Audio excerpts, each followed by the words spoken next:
Pemirsa, RF sopir taksi online yang dianiaya oknum polisi di kawasan SCBD mengaku sempat ditawari uang damai saat akan membuat laporan ke Polda Metro Jaya.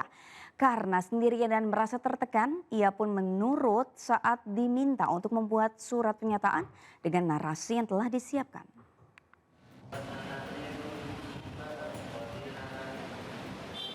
Usai menjalani pemeriksaan penyidik dengan didampingi oleh kuasa hukumnya di Mapolres Metro Jakarta Selatan, RF, sopir taksi online yang menjadi korban pemukulan oleh oknum polisi, menceritakan pengalaman buruk yang dialaminya ketika hendak membuat laporan di SPKT Polda Metro Jaya.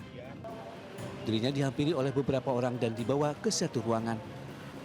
Di dalam ruangan tersebut ia mengaku sempat ditenangkan dan diberi makan. Selanjutnya dua orang membawanya keluar dan meminta untuk berdamai dengan menawarkan sejumlah uang. Dalam kondisi yang belum stabil dan dalam tekanan oleh orang yang diduga oknum ini, korban akhirnya mengiyakan permintaan orang-orang tersebut. Selanjutnya RF dibawa kembali ke dalam ruangan. Di ruangan inilah RF bertemu seorang perempuan yang menurunkan jumlah uang damai dari 5 juta menjadi 2 juta rupiah dan disodorkan kertas kosong untuk membuat pernyataan yang isinya harus mengikuti narasi dari si wanita. Yang awalnya tadi kan dua orang tadi bilang 5 juta. Terus balik ke dalam bilang 2 juta. Terus karena saya pusing, saya iya-iyan aja, terserahlah kata saya kan. Akhirnya disuruh nulis dengan kertas kosong surat pernyataan gitu kan. Yang didikte oleh ibu perempuan yang rambut panjang. Ya, turun. Allahu Akbar. Ini ada rekaman loh, ada rekaman. Sebelumnya viral di media sosial seorang supir taksi online menjadi korban pemukulan oleh seorang pria yang belakangan diketahui berprofesi sebagai anggota kepolisian yang bertugas di Polda Maluku. Ada rekaman. Dari Jakarta Selatan, Den Helmi Sanjangbati, iNews melaporkan. Sebuah mobil minibus di Surabaya Kamis petang terbakar. Terbakarnya mobil ini diduga akibat arus pendek kelistrikan mobil. Beruntung pemilik mobil yang mengetahui muncul api dari dalam mobil langsung keluar dan menyelamatkan diri.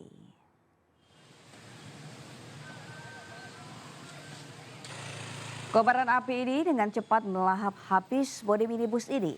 Kebakaran mobil ini membuat panik warga di kawasan perumahan elit Jalan Manyarjaya, Sukolilo, Surabaya.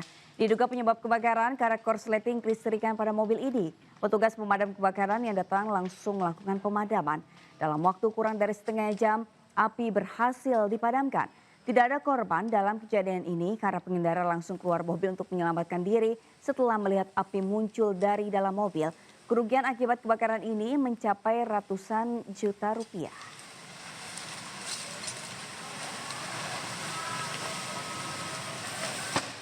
Pemirsa, 4 orang ditemukan tewas di dalam sebuah sumur galian di Jambi, luar kota Buaro, Jambi.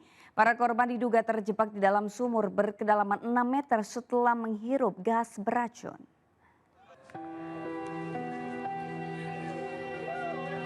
Tangis keluarga langsung pecah setelah mendengar kabar anggota keluarganya tewas mengenaskan di dalam sumur. Sejumlah warga dan kerabat pun berupaya menenangkan wanita ini agar tidak menghambat proses evakuasi korban. Dari 4 orang yang tewas, 2 orang diantaranya merupakan pekerja yang tengah membersihkan sumur. Sementara 2 korban lainnya merupakan pelajar SMA, anak dari kedua pekerja yang turut tewas saat berupaya menolong ayah mereka. Curiga ada gas beracun di dalam sumur, petugas Basarnas Jambi bersama pihak kepolisian memutuskan menggunakan alat pernapasan dan tabung oksigen saat turun ke dalam sumur untuk mengangkat jenazah korban. Satu persatu jasad ke-4 korban akhirnya berhasil dievakuasi dengan ditarik menggunakan tali. Keempat korban sudah berhasil kita evakuasi dalam keadaan seluruhnya meninggal dunia, di mana 2 orang dari korban ini adalah anak sekolah. Seluruh jasad korban kemudian dibawa ke Rumah Sakit Bayangkara Jambi untuk dilakukan otopsi sebelum diserahkan ke pihak keluarga untuk dimakamkan. Dari Kabupaten Muara Jambi, Provinsi Jambi, Naisun Hafiz, iNews melaporkan. Pemirsa, sebuah video yang memperlihatkan sosok anak yang merengek menangis pada ibunya di kantor polisi di Gorontalo menjadi perbincangan masyarakat. Usut punya usut ternyata sang anak kerap kali memukul ibunya hingga akhirnya dilaporkan ke kantor polisi. Namun saat di kantor polisi sang anak merengek minta diampuni ibunya.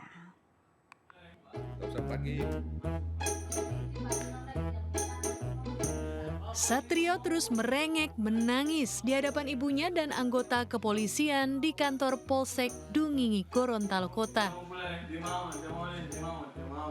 Melihat sikap sang ibu yang seolah mengabaikan anaknya, tangisan Satrio pun semakin menjadi. Berulang kali ia minta diampuni dan diajak pulang ke rumah. Namun di saat yang sama juga terdengar ucapan polisi yang berusaha menenangkan Satrio dan mengatakan agar ia tinggal di Mapolsek dahulu. Mendengar ucapan ini, Satrio pun semakin panik dan memeluk ibunya. Setelah diunggah di media sosial, video Satrio menangis ini viral dan mendapatkan reaksi beragam dari netizen. Usut punya usut, ternyata Satrio kerap kali memukul ibunya sehingga sang ibu harus mengadukan anaknya ke polisi. Sang ibu meminta agar pihak kepolisian untuk melakukan pembinaan kepada anaknya karena sudah tidak mendengar nasihat dari orang tuanya lagi.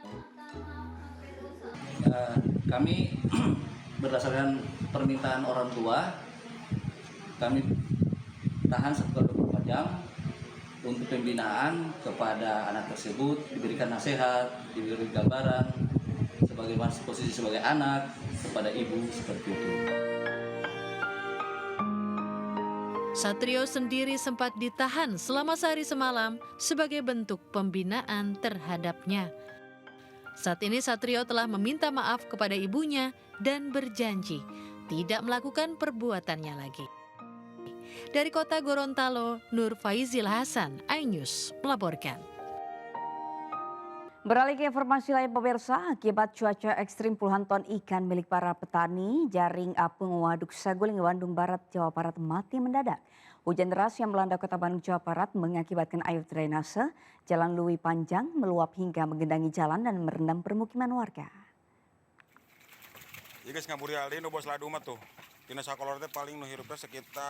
Dalam 4 hari terakhir, para petani keramba jaring apung di Waduk Saguling, Kabupaten Bandung Barat, Jawa Barat dikagetkan dengan puluhan ton ikan yang mati mendadak.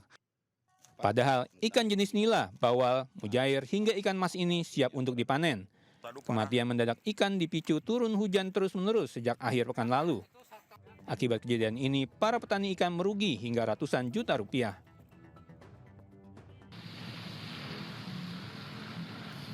Hujan deras yang melanda kota Bandung, Jawa Barat mengakibatkan air drainase Jalan Lui Panjang meluap hingga mengenai jalan dan merendam permukiman warga. Sejumlah pengendara mengalami mogok karena nekat menerobos genangan banjir.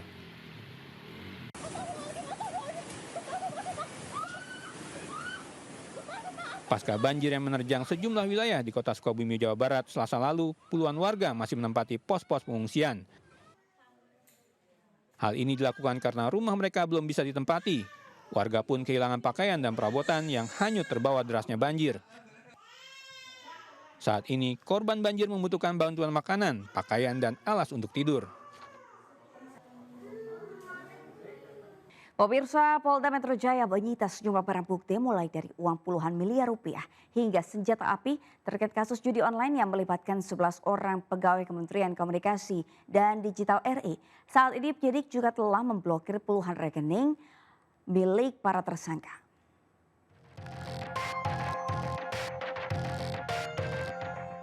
Subdit Jatanras Direktorat Reserse Kriminal Umum Polda Metro Jaya masih terus menyidik kasus perjudian online yang melibatkan 11 orang pegawai Kementerian Komunikasi dan Digital RI serta 4 orang warga sipil. Saat ini penyidik telah menyita sejumlah barang bukti, diantaranya uang tunai senilai 73,7 miliar rupiah lebih, dolar Singapura dan dolar Amerika, 2 buah senjata api, 16 unit kendaraan roda 4, 4 unit bangunan, 11 unit jam tangan mewah. Penyidik juga telah mengajukan pemblokiran terhadap 47 rekening milik para pelaku kepada pihak PPATK dan masih menelusuri rekening lain yang digunakan untuk transaksi judi online untuk diblokir. Selama ini terdapat ribuan website judi online yang dikelola oleh para pelaku agar terhindar dari pemblokiran. Setelah dilakukan pendalaman oleh penyidik, ternyata terdapat SOP baru. Ya, SOP baru ini memberikan kuasa kepada AK dan timnya sehingga mereka bisa masuk menjadi tim pemblokiran website di Kementerian Kominfo. Pihak Polda Metro Jaya telah menetapkan 15 orang tersangka, yang 11 diantaranya adalah pegawai Kementerian Komunikasi Digital RI dan 4 lainnya warga sipil. Penyidik juga telah menetapkan 2 orang berinisial A dan M sebagai tersangka yang saat ini masuk dalam daftar pencarian orang. Dari Jakarta Selatan, Helmi Sajambati, iNews melaporkan. Pemirsa, polisi akan menginvestigasi insiden mobil Cagup Sumut nomor urut 1 Bobi Nasution yang dilempari batu usai debat kedua Pilgub di sebuah hotel di Kota Medan. Insiden ini juga telah dilaporkan tim hukum Bobi Surya ke Polrestabes Medan.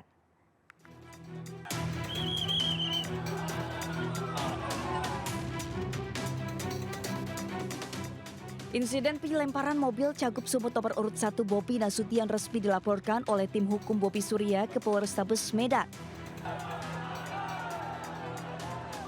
Laporan tersebut dilayangkan karena diduga adanya pengancaman terhadap calon gubernur nomor urut 1 sesaat seusai debat.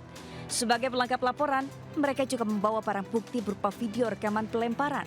Insiden pelemparan ini terjadi saat kericuhan di depan lokasi debat di Hotel Santika, Medan, Sumatera Utara.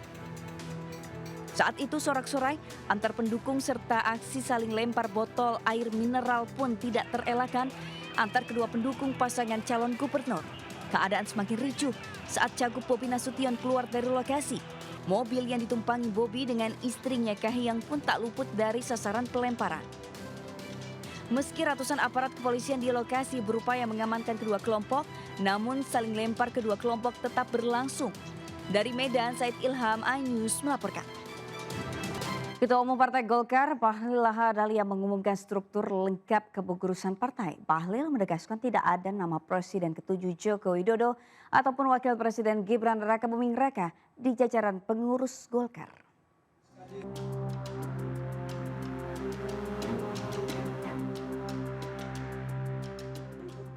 Ketua Umum Partai Golkar Bahlil Lahadalia mengumumkan susunan lengkap kepengurusan Partai Golkar masa bakti 2024-2029 di DPP Partai Golkar. Selain itu, sederet nama menjadi Ketua DPP Golkar seperti Ridwan Kamil hingga Airin Rahmidiani. Sedangkan Ketua Dewan Pertimbangan dipercayakan pada Agus Gumiwang Kartasasmita. Berikut susunan kepengurusan Partai Golkar.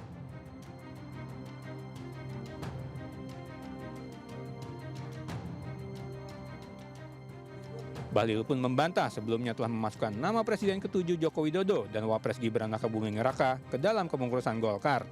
Isu itu santer seiring bertolaknya Jokowi ke Jakarta.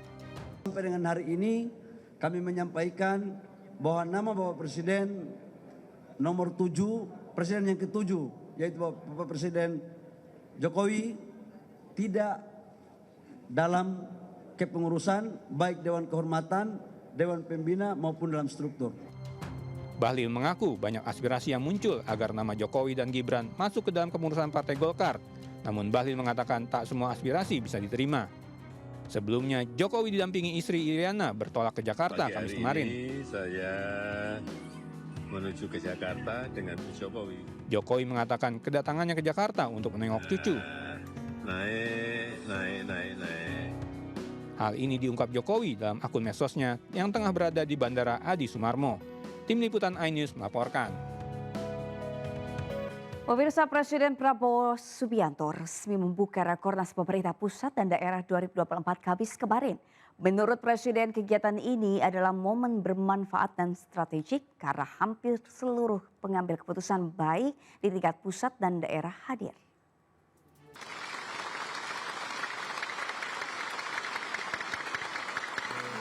Rapat Koordinasi Nasional Pemerintah Pusat dan Pemerintah Daerah 2024 yang digelar di Sentul International Convention Center Bogor, Jawa Barat dibuka oleh Presiden Prabowo Subianto. Momen ini merupakan kesempatan pertama bagi Presiden untuk berbicara langsung dengan seluruh kepala daerah serta kepala badan dan lembaga yang terlibat dalam pengambilan keputusan penting di Indonesia. Dalam kesempatan ini, Prabowo menyampaikan bahwa sebenarnya pokok-pokok pikirannya sudah disampaikan saat pelantikannya sebagai presiden pada 20 Oktober lalu. Namun dalam kesempatan ini, Prabowo menekankan pentingnya Rakornas sebagai momen yang sangat bermanfaat dan strategis. Ini adalah suatu momen yang sangat bermanfaat, sangat strategis, di mana hampir seluruh pengambil keputusan dari seluruh tingkatan yang menentukan arah kehidupan bangsa untuk sekian tahun ke depan. Jadi terima kasih kehadiran saudara. Terima kasih. Rakornas yang mengambil tema implementasi Asta Cita menuju Indonesia Emas tahun 2024 ini dihadiri oleh 5.360 peserta pemerintah daerah, mulai dari gubernur sampai wali kota, kepala kejaksaan tinggi dan negeri, unsur Polri dan TNI, serta penyelenggara pemilu. Dari Bogor, Jawa Barat, Giselian Rahma, Rizky Julianto, iNews melaporkan. Menteri Koordinator Bidang Politik dan Keamanan Budi Gunawan mengklaim program makan bergizi gratis dapat mendongkrak IQ anak hingga 15 poin. Sementara Komisi Pemilihan Umum KPU RI menambahkan fitur Arithmetic Guard dalam aplikasi sistem informasi rekapitulasi Sirekap yang akan digunakan dalam Pilkada serentak 2024.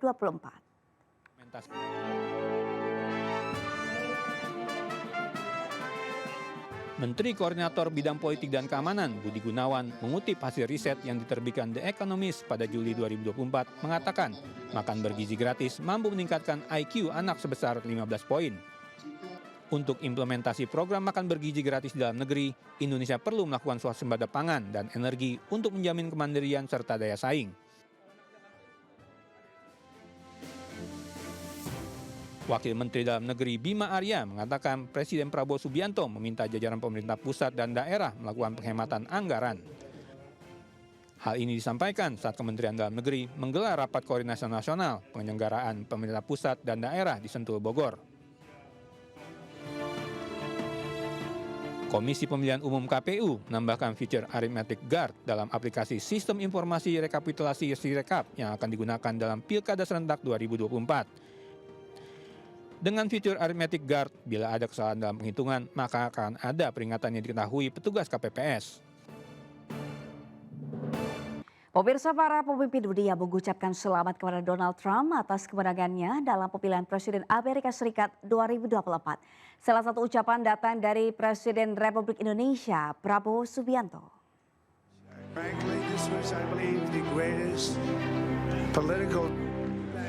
Para pemimpin dunia mengucapkan selamat kepada Donald Trump atas kemenangannya dalam pemilihan Presiden Amerika Serikat mengalahkan capres dari Partai Demokrat Wakil Presiden Kamala Harris.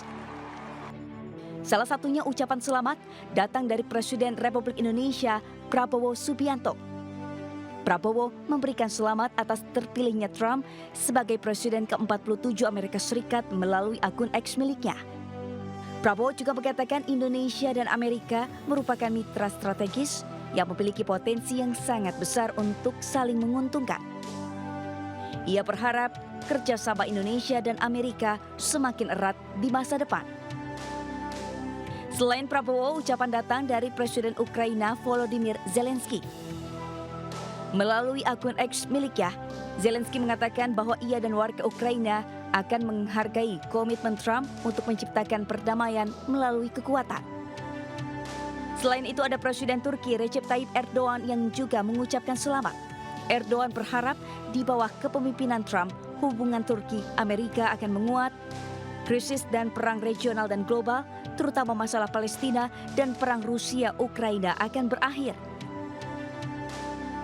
Ucapan lain datang dari Perdana Menteri Inggris Keir Starmer dan juga Presiden Prancis Emmanuel Macron.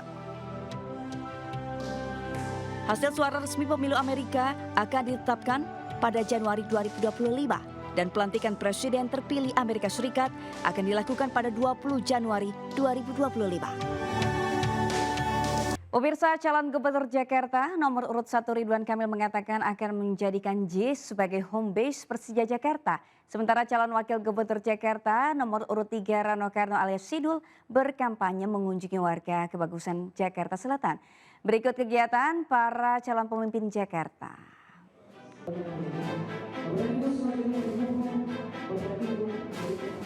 Saat melakukan diskusi bersama Real Estate Indonesia, calon gubernur Jakarta nomor urut 1 Ridwan Kamil mengatakan akan mendukung klub sepak bola Persija Jakarta jika ia berhasil memenangkan Pilgub Jakarta 2024. RK pun mengatakan akan menjadikan JIS sebagai home base Persija Jakarta. RK pun menyamakan dirinya dengan pelatih timnas sepak bola Indonesia Sinteyong. Sinteyong tetap membela Indonesia saat melawan Korea Selatan yang merupakan tanah kelahirannya. RK memastikan dirinya juga akan mendukung Persija nantinya jika melawan Persib. Sementara pasangan calon gubernur Jakarta nomor urut 2 Dharma Pongrekun Kunwardana menghadiri undangan silaturahmi kebangsaan di kawasan Pantai Indah Kapuk, Jakarta Utara. Dalam acara tersebut, pasangan calon gubernur dan wakil gubernur Jakarta dari jalur independen ini mengatakan bahwa penanganan banjir di Jakarta akan menjadi fokus utama keduanya. Menurut Cagup Jakarta Pongrekun, penanganan banjir di Jakarta harus terlebih dahulu menyelesaikan akar penyebab dari terjadinya banjir tersebut. Calon wakil gubernur Jakarta nomor urut 3 Rano Karno alias Sidul berkampanye di Kebagusan Jakarta Selatan. Dalam kesempatan itu, Dul berjanji akan memprioritaskan pembangunan sesuai aspirasi warga. Seperti menaikkan insentif RT/RW, dan petugas posyandu juga akan membangun balai rakyat dan bursa lapangan kerja di setiap kecamatan. Dari Jakarta, tim Liputan A-News melaporkan. Pemirsa MNC Peduli bersama Golden Tulip Spring Hill Bandar Lampung menggelar pembinaan pengelolaan budaya mangrove di Sukorahayu, Labuhan Maringgai, Lampung Timur. Kegiatan ini sebagai dukungan kepada para petani untuk meningkatkan ekologi hutan mangrove di Lampung.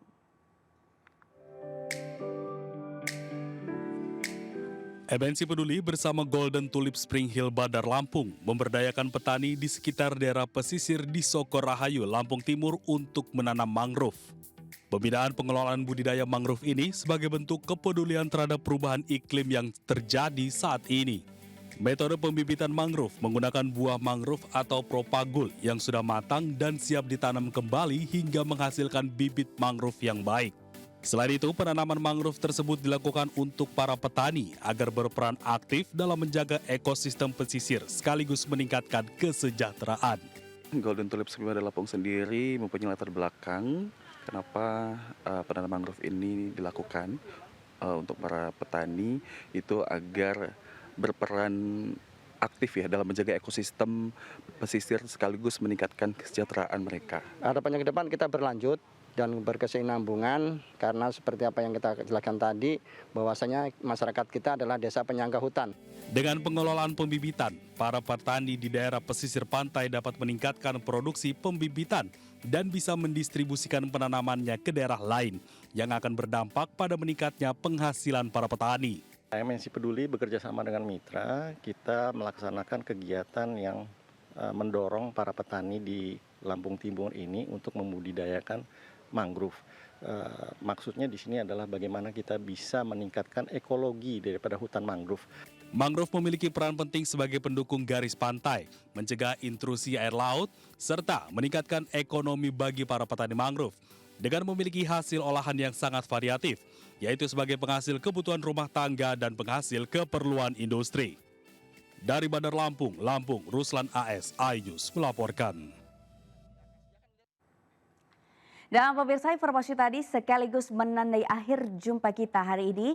Jangan lupa Anda juga dapat mengakses dan memperbarui informasi yang kami tayangkan tadi melalui portal okezone.com seperti yang tertera di layar kaca. Saya Sabrina Silah pamit undur diri. Terima kasih, selamat pagi, sampai jumpa.